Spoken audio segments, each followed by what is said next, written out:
అంటే వీళ్ళకి బెయిల్ రాలేదు కాబట్టి వీళ్ళ నుంచి ఓన్లీ లిక్కర్ స్కామ్ వ్యవహారాలైనా లేదంటే గతం ప్రభుత్వం ఎందుకంటే ఓఎస్డీగా అది పనిచేశారు కాబట్టి అప్పుడు కీలక విషయాలు ఏమైనా రాబట్టి ఆలోచన చేస్తుందా ప్రభుత్వం, అందుకని వీళ్ళని టార్గెట్ చేసిందా? బేసిక్ గా జగన్ మా పిఏని పట్టుకున్నాడు కాబట్టి ఇప్పుడు వాళ్ళ పిఏలు మేము పట్టుకుంటాం అన్న కాన్సెప్ట్ తో నడుస్తుంది. అంతకు మించి ఎక్కువ ఎక్స్పెక్ట్ చేస్తారని నేను అనుకోను. మాక్సిమం ఇప్పుడు అట్లాగా కేసులు ఇప్పుడు దాంట్లో బెయిల్ 41A నోటీస్ ఇచ్చి విచారించచ్చా లేదా అరెస్ట్ చేసి విచారించచ్చా, ఇది హైకోర్టు రేపు తేల్చాలి. సుప్రీంకోర్టు దగ్గరికి వెళ్తే సుప్రీంకోర్టు ప్రభుత్వం ఏం వాదించింది, ఆల్రెడీ హైకోర్టులో 7వ తారీఖు వింటానన్నారు అన్నారు.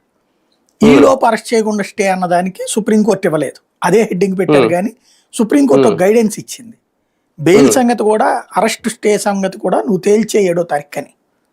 కాబట్టి రేపు తేలిపోతుంది అక్కడ.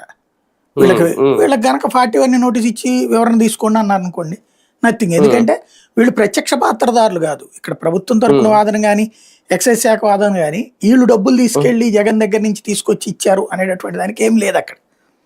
అంటే కాకపోతే ఆ ముడుపుల వ్యవహారం వీళ్ళ దగ్గరికి వచ్చి ఆగిందని కదా ఇప్పుడు సిట్టు భావిస్తుందని చెప్పింది. అది జ్యోతి రాసిన ఆధారం కాదు కదా, బేసిక్ గా సిట్టు చెప్పిందని వాళ్ళు రాశారు. అదే అనేది సిట్టు వీళ్ళతో చెప్పలేదు కదా, వీళ్ళు రాసేది సిట్టు చెప్తుంది తర్వాత, అది కామన్ అంతే.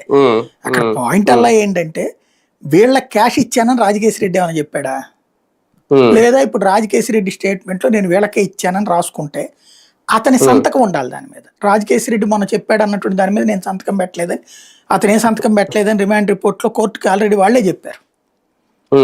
కాబట్టి అతను సంతకం పెట్టినప్పుడు అతని వాంగ్మూలం కింద పోలీసులు ఇచ్చేటటువంటిది చెల్లుబాటు కాదు.